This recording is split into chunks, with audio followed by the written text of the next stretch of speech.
Hi everyone, today I'm going to demonstrate another middle of flower. I've chosen this particular flower here. This is taken from World of Flowers by Johanna Basford. This is one of the postcards that she's released. She's got a lovely little postcard set, and I thought I'd just show you a little way that you could do this one.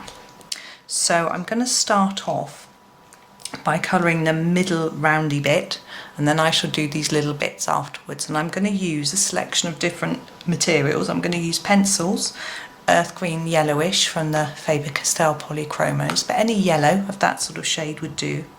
Sorry, any green. And then this yellow, this is cadmium lemon yellow, and then I've also got a black, and this is a greeny yellow, and the green and the black. And then I've got some, I'm going to be using this yellow Posca pen. It is the PC1MR size pen. Okay, so I'm going to start with a pencil first and then go over with the pens afterwards. So I'm just going to start with some green, and I'm going to pop it right in the centre. And I'm going to put quite a hard layer in the middle and then just fade it out towards the outside. Nice and simple. Doesn't need to be massively neat, because I'm going to go back over with the yellow, the cadmium lemon yellow, and pick it up around the outside and then towards the middle. And I'm going to go back over that middle a little bit again, just to make it stand out. Sometimes with the polychromos you do need to do a few layers. It's better to gently layer it on rather than try and push it on thickly at the beginning. It means that if you make a mistake you can cover it up, and also it doesn't spoil the paper. If you press too hard in some colouring books you'll get a sort of indentation through to the next page, which isn't very pretty.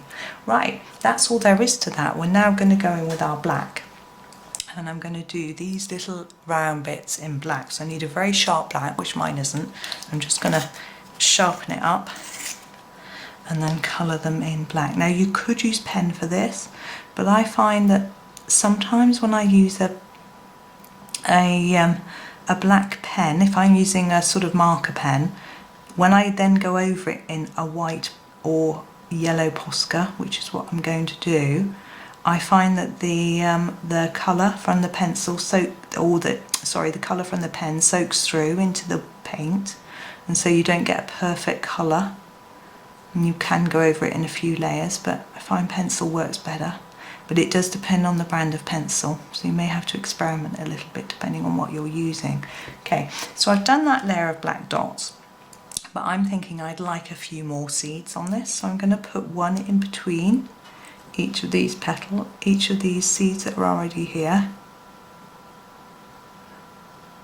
It doesn't take long, and I'm not a very good at drawing, but really doing a little circle is very straightforward.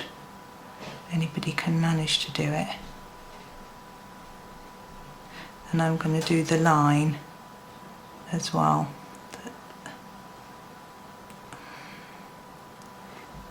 I find it just makes it look a little bit more, there's a bit more going on, I suppose. Okay, now I want to also make it look as if there are seeds going around this middle bit, so I'm going to use my tripless fine liner, Staedtler. Any black fine liner pen would do, and just dot a few around here as if there are seeds there as well. But you see, I've kept them a little bit smaller. I just wanted to look a little bit neater. And then we're going to go in with our yellow. And what we're going to do with this is we're going to dot on these. Now you could do this in white. If you've got a centre of a flower that's pink or purple, you could do a similar thing and do this in white. And then I decide I'm going to just go all around here as well, to just get rid of this hard white black line that's here. I could gently go on top of the little dots that I've drawn. Now ideally when you do this centre you would have wanted to colour the flower underneath first. It's going to be very fiddly now colouring in that flower. But anyway, there's another idea for you to have a go at. I hope you enjoyed it. Thank you.